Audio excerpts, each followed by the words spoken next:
Last of Us 2 is the sequel to the universally acclaimed survival action game that came out in 2013.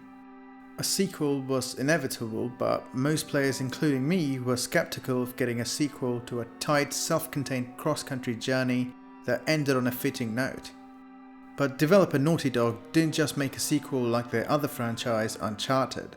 They introduced new playable characters, open-ended environments, fresh weapons and abilities, and even some stealth enhancements.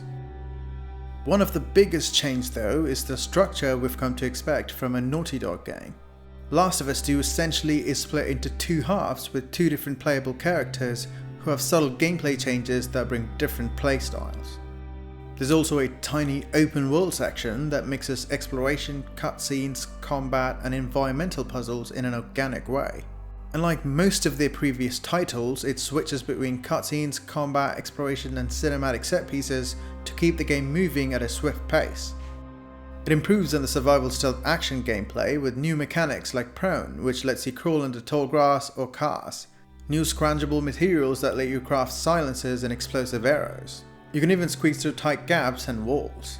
These are minor improvements to the core gameplay from the first one, but with incredible level design and fluid mechanics that significantly add more tension to its combat.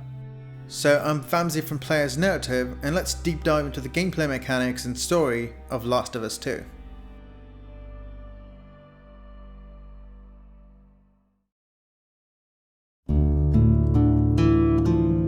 Last of Us 2 commits to the idea of immersing you in a post-apocalyptic world more than its predecessor did. Thanks to the jump in hardware, it takes full advantage of the PS4 to give you more visual fidelity and stunning visuals all around. From the sunlit suburbs of Seattle to high-rise buildings of downtown and the overgrown vegetation-filled forests, all feel like real places. The attention to detail within them, like the notes, manuals that you pick up, Ellie's diary, or the map, all are real-world objects that you see in-game and not in a menu screen. The downtown map that you get is particularly impressive as you see Ellie physically open and mark things on it as you explore. It's not updated in a menu screen with heaps of icons in it and littered with HUD. It's kept to a minimal amount. Every hand note that you collect feels like a written note by a real person thanks to believable writing. Dynamic animations like grabbing a bottle or a brick whilst running, enemies collapsing in the direction you shoot them with blood spatter, and Ellie dodging an attack only after putting away the equipped weapon really add to the character movement and make them seamless. Thanks to the motion matching technology, it strings together a bunch of animations from a pool of them with seamless fluidity, which really sells the uprising tension from crawling around and reading the enemy patterns to screwing up and entering combat in a wide linear space. It makes you highly aware of your surroundings to find multiple parts and routes and scavenge items to craft with, which is essential as you're constantly running out of silencers, arrows and medkits throughout the game. This makes you want to look for any and all rags, canisters or scissors to craft with and greatly helps you immerse yourself in the world by sifting through its environments. It also changes the dynamic of every encounter depending on how much you choose to scavenge. Sometimes you might lose an essential skill book that helps expand Ellie's abilities. Sometimes you might lose a holster that gives you an upper hand in the heat of a battle by switching to a different weapon. Sometimes it just gives you a weapon early on that can change your approach to combat, like the shotgun. You can even sneak past all enemies altogether if you understand the environment. Last of Us 2 forces you to make choices using its resources that you gather. Do you want to craft a medkit or a Molotov or a silencer that lasts for 3 shots? They're all pulled from the same resources, so you're constantly having to think where you spend them. While you can upgrade your desired playstyle skills with pills that you scavenge at any time, you can only upgrade your weapons with parts that you gather at a workbench scattered throughout the levels. And they can even be easily missed if you don't explore or pay attention to your surroundings. It even has tiny scripted encounters that trigger at particular locations in the world, like using this workbench, which is optional but triggers an ambush that you have to deal with your current resources. Sometimes infected are glued to walls and can catch you off guard whilst exploring. By making the world less predictable, it adds to the grounded immersion it's going for. Like, will you get ambushed at the next workbench, or will an infected catch you off guard around the corner? It also gains a great deal as it does away with minimaps, waypoints and other modern design trends that can kill the immersiveness of taking in the environments. This makes them feel like real believable spaces where you are aware of your surroundings instead of a video game level you're shooting your way through. Last of Us 2, like its predecessor, is a survival stealth shooter that blends elements from different genres to give its post-apocalyptic feel. Weapons have sway that can make it hard to land a headshot or feel like you just missed by an inch. This, unlike many shooters where it either snaps to a target or has rock-steady aim even without iron sights, undercuts the player to carefully consider every bullet and make them count if they break stealth and enter combat. This is typically seen in survival horror games like Resident Evil, but it also gives you new weapons and throwables like bricks, molotovs, smoke bombs, and explosive mines like a third-person shooter. The ability to sneak, hop prone in tall grass, squeeze through gaps, craft silences, and use bow and arrows are like the stealth elements that you see in most games. It adds a different facet of survival to the shooting at hand. The gameplay mechanics as a whole are greater than the sum of its parts, which is one of its greatest strengths. Now, no matter how fantastic the mechanics are, they can get to a point of tedium if not done right. Thankfully, Last of Us has open-ended gameplay that primarily focuses on stealth with a few cinematic combat sequences sprinkled throughout. This makes every encounter feel fresh even when you play it the second time around. But even great mechanics can fall apart if the enemy design and encounters are repetitive. Most of the infected return from the original with only a few couple of new ones in the mix, like the Shambler and a one-off boss fight. The lack of enemy variety doesn't deter the enjoyment of the combat, but it doesn't freshen up the infected encounters in a whole new way. Maybe some infected animals in the mix every now and then would have been more refreshing. They did tease that in the first trailer after all. Human enemies and their AI are particularly impressive this time around. They're more aware of perceiving Ellie and can triangulate and flank you quicker than before. It also adds a middle state between combat where an enemy is aware of their friends or dogs being killed and will call them out by name. This puts them in a weak awareness state and can lead to tense moments like being dragged from under a car or a bed.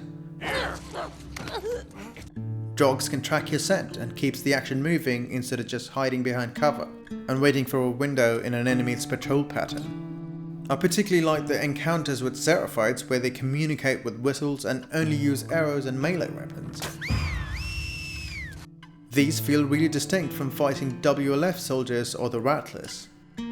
One of my qualms with the companion AI in the first game was how they can be immersion breaking during combat, as enemies more often than not never notice them running around making loud noises.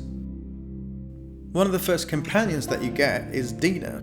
She does what Ellie would want her to do in any given encounter. She'll prone if you do, and will do as much damage as you do. Sometimes even finishing off enemies that are just one shot. It's rare that they'll act stupidly like Ellie in the first game, but that was understandable considering the hardware limitations.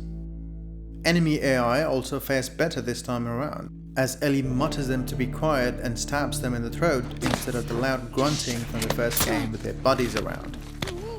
Some of them will writhe in pain and scream with agony in a pool of blood. It does take some suspension of belief, but benefits the player by letting you be a predator and a ruthless killer. That's not to say they're still perfect though, as you can still toss bottles and bricks from close proximity and the AI still acts like it was the source. There are minor improvements to the core gameplay established in the first one, which does a good job of being relatively new. It's the old adage of, if it ain't broke, don't fix it. I still would have liked more stealth options, but that's just me. Some of the set pieces do make up for its lack of innovation. The ones that stood out for me are Ellie chasing Nora through the hospital, which leads to a section where you fight both infected and wolves at the same time. You can pit them against each other, skipping combat altogether, which culminates in Ellie killing Nora in the hallway, which is well shot and done with QTEs instead of a cutscene. Combined with the acting and the environment, really elevate that scene. Later on in the game, where Abby's searching for medical supplies in the same hospital leads her to the ground zero of the outbreak. It immediately puts you in a claustrophobic and ominous environment with horror-like atmosphere. It also details the initial horrors the doctors had to face and slowly sets the mood for a boss fight, which is this towering behemoth spliced with other infected bodies and limbs.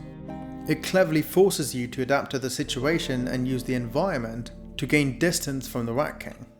Squeezing through gaps and cutting around corners makes for a panic-filled scrappy boss fight with no room to rest. The stalker-like infected that branches off during the fight is also a nice touch.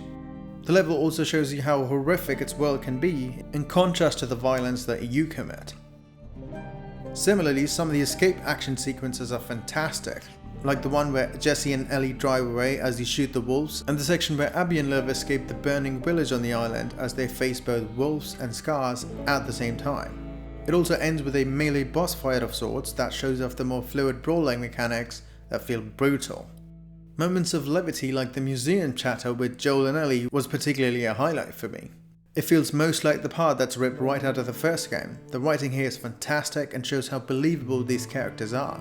It really sells the natural progression of their relationship with genuine emotion and dialogue.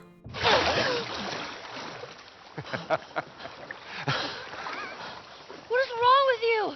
You should see your face right now. What if I drown? Now you're not gonna drown. You gotta work on that confidence, kiddo. Yeah, keep laughing, old man. Most of the other parts of the game either have you explore for scavenging useful items or solve environmental puzzles to get through those levels. One of the main criticisms from the first game was its ladder and crate puzzles, and how tedious they became over time. The Last of Us 2 has you using ultra-realistic rope physics to power gates or get past gaps, or even to reach places that you can't.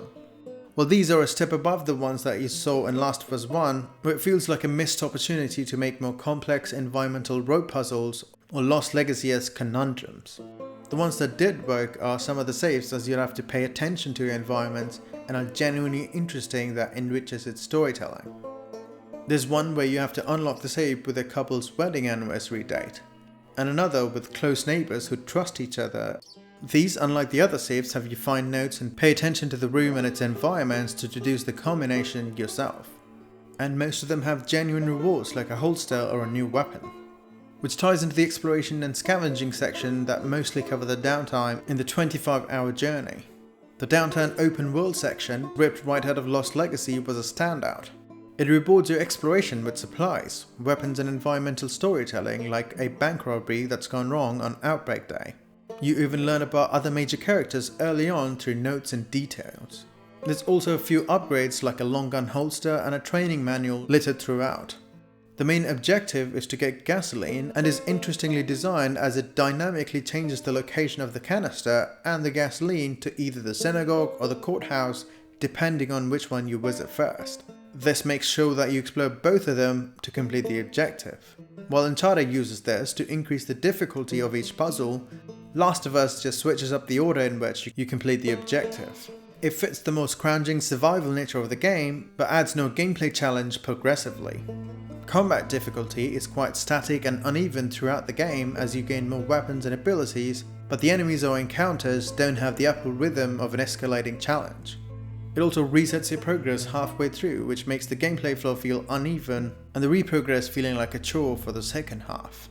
Naughty Dog does have experience with dynamic difficulty in puzzles, but it's a shame that none of it's used in combat.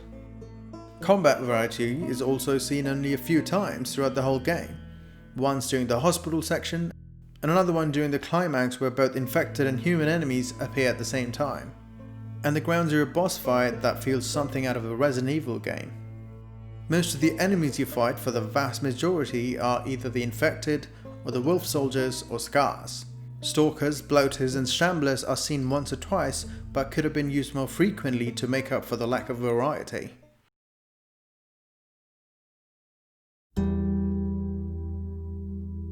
One of the key ways Last of Us elevates its core stealth-action gameplay is through its consistent level design. None of them feel like contrived game levels like some of the early sections from the first game. Each level is wide and open-ended with tons of foliage, multiple intricate parts within them that makes navigating them feel like a maze. The stretched out suburbs of the Seattle with disheveled houses that have upper and lower falls feel very different to the dimly lit bush-filled forests of the Seraphites. Naughty Dog have mastered the flow of natural level design with spatial arrangement, enemy patrols and behaviors at the right places, all of which contribute to the feel of a non-linear level design. players are also guided with subtle leading lines or lighting cues that aren't visible to the casual eye, but when you look closer, subconsciously nudges you in the right direction, which means that the game naturally uses no waypoints or indicators. This suburban street level, for example, has 3 attack dogs on patrol, a bunch of enemies scattered throughout, inside and outside the house on all floors. It's in broad daylight where the enemies can spot you from further away. Scavenging for supplies out in the open adds to the stealth tension, and it's easy to get caught off guard in a tight, winding, dense, maze-like level like this. The forest sections, on the other hand, make you stick to the ground and prone, where the enemies are harder to spot and arrows do periodical damage. Fractured buildings add verticality to think about enemies above and below and across. The stealth design makes you carefully navigate and take out as many as you can without alerting the enemies, but the level design challenges you with making you adapt to the situation or to go in guns blazing, which uses up all of your resources. I found myself running out of resources every time I chose to engage in combat. Not to the extent where it feels punishing, but it makes the ammo supply feel scarce. The biggest aspect that linear games have to get right is the pacing. High-octane combat encounters can make it feel repetitive and exhausting. Too much slow-paced exploration can border on tedium. And as we discussed before, the core pillars of Last of Us are stealth, combat, exploration, cutscenes, and encounters with the infected, with some cinematic sequences sprinkled throughout. The opening hours of the game pick things up slowly, but as a game, we are introduced to combat, stealth, and exploration in quick succession. That all leads to dramatic survival action and slows down to a crawl as you start to explore Seattle as Ellie. Most of the section in Seattle Day 2 as Ellie feel repetitive as you navigate one sub after another in search of Tommy. As much as I enjoyed these levels, having more infected in between or more story progression would have made the chapter more engaging. As it stands now, most of what you do after leaving Dina behind is kill lots of human enemies, which really start to grate after a while. It might have been deliberately paced to make you feel bad about your actions, but it doesn't stick the landing in terms of pacing. The flashback with Joel and Tommy does break up the gameplay with some sniping practice and some infected encounters with Joel. It also expands the relationship between the two of them, but it doesn't move the story forward at hand in any meaningful way. It adds sections like this that made the first game structures work by playing as Ellie in the winter chapter. But Last of Us 2 doesn't commit to the new structure it introduces in terms of story progression. Naughty Dog did take a risky decision by changing its protagonist halfway through the game, where all of the plot and weapon progression are reverted back to 3 days and you start playing as Abby. This feels jarring at first as you play the perceived antagonist of the events so far, and the fact that you have to scrounge and upgrade a whole new character from scratch. The more combat-heavy animations, new skill trees, weapon variety, and other subtle gameplay differences do make up for the change in pace. Thankfully, it balances Abby's 3 acts with different types of gameplay at different levels of intensity, be it a boss fight or a sniping section with infected, and some cinematic sequences to switch things up. The overall pacing of the game does suffer quite a bit because of the flashbacks and the switch to a new playable character, which makes the story feel disjointed and disparate that it rarely comes together cohesively with gameplay. The flashbacks in the first half are great tone shifters but come at the cost of a brisk narrative. They're some of my favourite scenes in the game but feel like they belong in the first game. It takes brave steps in the beginning but still holds on to the elements that made the first game successful. But when it does explore new tales and characters, it comes at the cost of player progression. But these qualms never really detracted my enjoyment of the game, but they stick out like a sore thumb as a whole. It feels like they had clever ideas, but the execution feels a bit muddled. The level where Ellie first encounters the Stalkers is brilliantly paced and competes with some of the best stealth games out there. These are like the Velociraptors from Jurassic World. They pitter-patter around the dark, poke their faces out and flank you if you're sneaking around. It feels incredibly tense and nerve-wracking that can change on a dime to chaotic battle as they rush you in groups. This type of gameplay is few and far between with the infected sections, and would have been a welcome change in pace for some of the later sections. The slower and more methodical approach suits its game design and its world. The first game switches between the core pillars enough to never feel drawn out or filler-like. Last of Us 2, on the other hand, suffers from long stretches of similar combat encounters in its first half, but changes gears and moves to a tighter pace afterwards. All of which is tied together with an overarching story that converges from two different perspectives.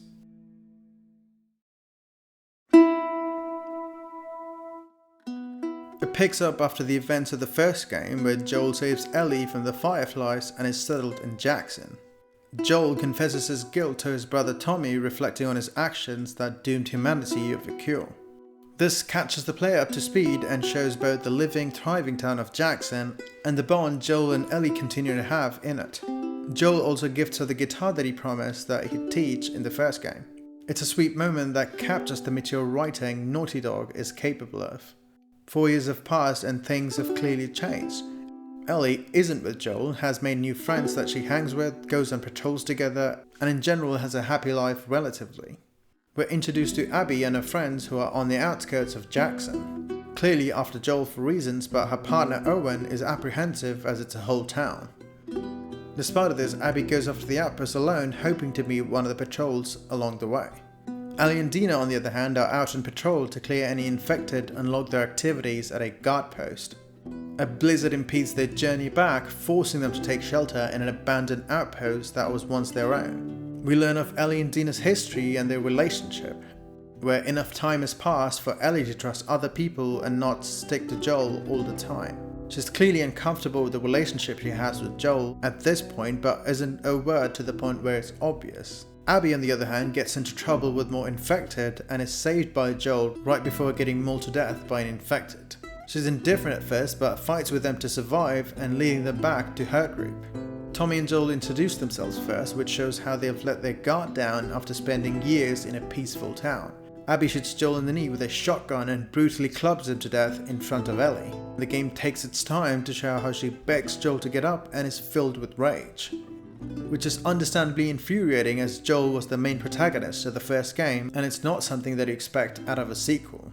But it also shows the harsher consequences of the world they inhabit and that the humans can be just as vile, if not more.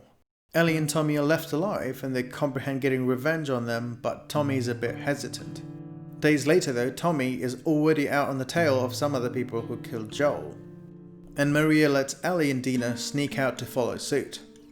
The basic plot of the game after this is Ellie out seeking revenge for Joel's death, and kills most of them, confronting Abby about halfway through the game. Then, the game switches perspective, putting us in the shoes of Abby and her adventures leading up to the confrontation with Ellie. It mostly succeeds with the player feeling vengeful in the first half for killing a beloved character, but it also lets the player see the other side of the coin by playing as Abby, which humanizes the character with understandable motivations. The story overall though does feel tropey and generic, but is presented well with believable writing and characters with depth. Having seen Ellie's arc in the first game, it's easy to get invested in a quest for revenge. She's not the same feisty, sarcastic teenage girl anymore, but a mature adult with survival instincts and a thirst for vengeance. The game cheats a bit with dramatic irony where you learn that Ellie knew of Joel's lie and still seeks revenge. This dramatically changes her as a person who shows no mercy even to the ones who are suffering in their final moments. The only human moment you see of her is when she realizes her actions after killing Mel, who happens to be pregnant. On one hand, Ellie's arc makes her more dislikable, but the disconnect of her feeling bad for an established character from its linear narrative versus the massive body count she leaves behind is quite jarring. The violence is uncomfortable to watch in the beginning, but her combat sections mostly desensitize you by the time you reach the museum. Playing as Abby though certainly makes you feel sympathetic with her motivations, but I never really connected with her as much as the game wanted me to. She's a hardened killer who's trying to be a decent human being by helping kids. You can't help but compare to Joel and how well-rounded his character was. Joel helps Ellie across the country for personal gain, but they end up being inseparable because of the journey both you as a player and him as a character take throughout the game. Abby's relationship with Yara and Lev, on the other hand, feels rushed and out of necessity. She's still an enjoyable character nonetheless, but not to the extent of Joel or Ellie or even Tess from the first game. Her relationship with Lev and the juxtaposing worldviews they have was really enjoyable. particularly how she overcomes her fear of heights during gameplay. And the arc of her empathizing with scars mirrors the game itself, where the player empathizes with the antagonist. It's done a bit ham-fistedly, but I felt that it does work in the end. Learning that most of her friends are killed by Ellie, she tracks her down to the theater and confronts them. The boss fight here fits the stealth aspects of the game as well as Ellie's character. She uses traps and tracks your movement, and even resorts to stealth herself after a while. This AI behavior could have been used with some enemies throughout the game to ramp up the tension and would have made the encounters more engaging. Anyway, Abby beats up Ellie and almost kills Dina before learning she's pregnant. What I felt was a rather cheap way to justify her character actions, which is also seen in other moments, like when you kill Alice the dog when you first enter the museum and you pet and play with her when you're playing as Abby. It lacks the grounded motivation we saw with most of the characters in the first game. Abby sparing Ellie makes sense, as she both knows Ellie is immune and is also conflicted about the violence she's committed at the expense of her loved ones. Ellie having crossed the line where she's ruthless and merciless that gets Jesse killed and Dina almost dead, lays there contemplating her defeat and incompetence to avenge Joel's death. So Ellie and Dina survive and now are living on a farm, with Ellie suffering from PTSD of Joel's death, and not the actions she's committed, despite knowing of Joel's actions years before his death. The structure of the game so far makes it feel like it's about to end, but to our and her surprise, Tommy is alive and well after being shot in the head. Is looking for Ellie to finish what she started. After dilly-dallying late in the night, she leaves to confront Abby again. She tracks down a gaunt, weakened Abby and even threats to kill Lev to get what she wants. You fight Abby one last time, drowning her in knee-deep water before sparing her when she sees a vision of Joel. Ellie returns to her now abandoned farm, having lost her loved ones, 2 fingers, and even leaves behind the only connection she had to Joel, the moth-carved guitar. We see Joel and Ellie in one last scene where they do reconcile, and Ellie is willing to forgive him. I'll see you around. Yep.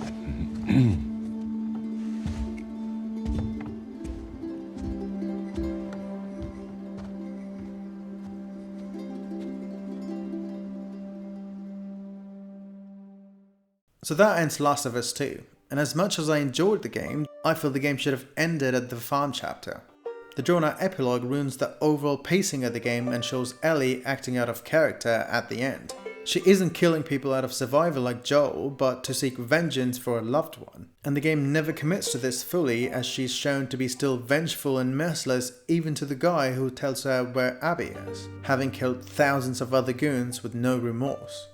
She clearly is in her last ropes with no sense of hope, but somehow spares the one person that killed her father figure.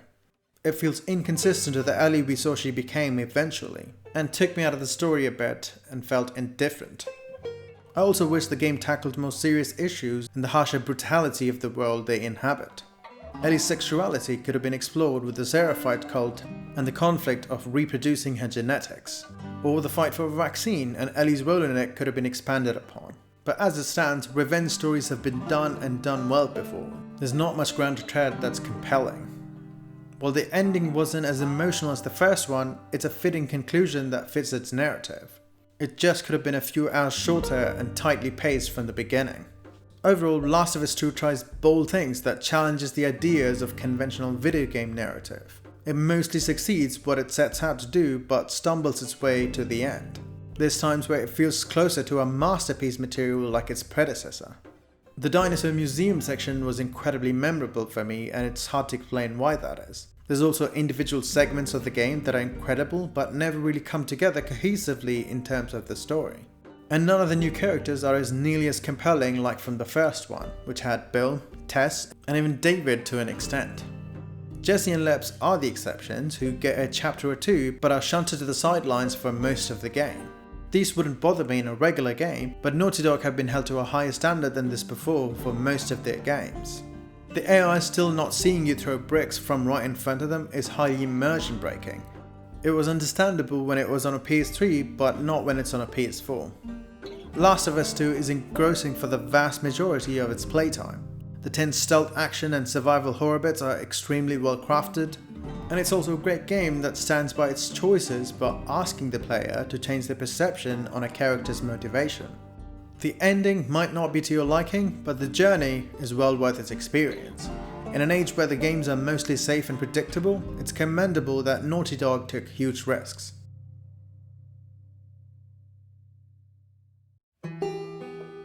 Hey, thanks for watching this big ass video that took me ages to write and edit. Let me know what your thoughts are in the comments below. And also subscribe if you want to support my channel, and like the video if you did. Sure.